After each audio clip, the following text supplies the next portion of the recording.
In fact, I told Scott to cut off all dealings with Spain. Spain, first of all, it started when every European nation, at my request, paid 5%, which they should be doing. And everybody was enthusiastic about it, Germany, everybody. And Spain didn't do it. And now Spain actually said that we can't use their bases, and that's all right. We don't want to. We could use their base if we want. We could just fly in and use it.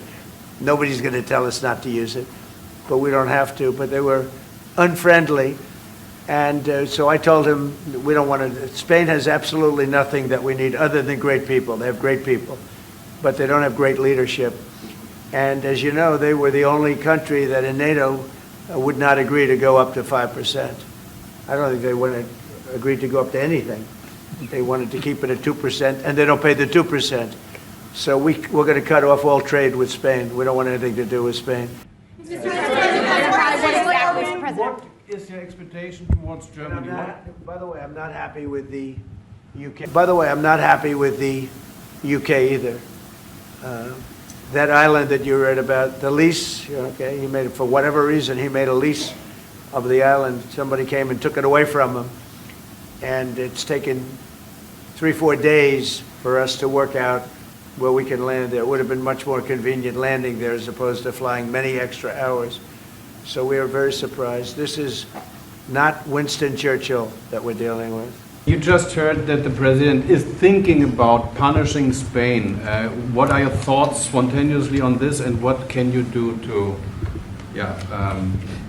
Well, the answer on that is quite simple. We are trying to convince Spain to catch up with the 3% or 3.5%, which we agreed on in NATO. And as the president said, it's correct. Spain is the only one who is not willing to accept that.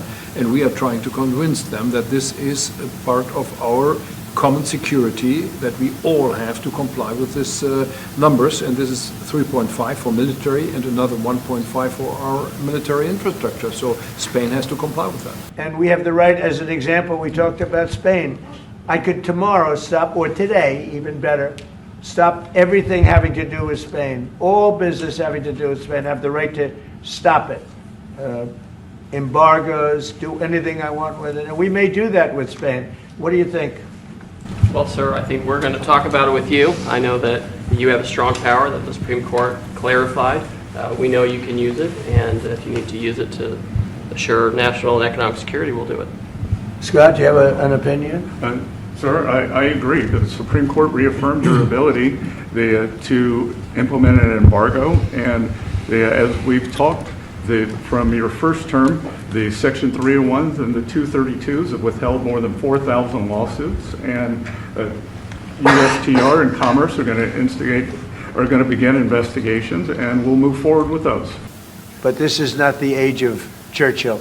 I will say the UK has been very, very uncooperative with that stupid island that they have, that they gave away and took a 100-year lease, having to do with perhaps indigenous people claiming the island that never even saw the island before. What's that all about?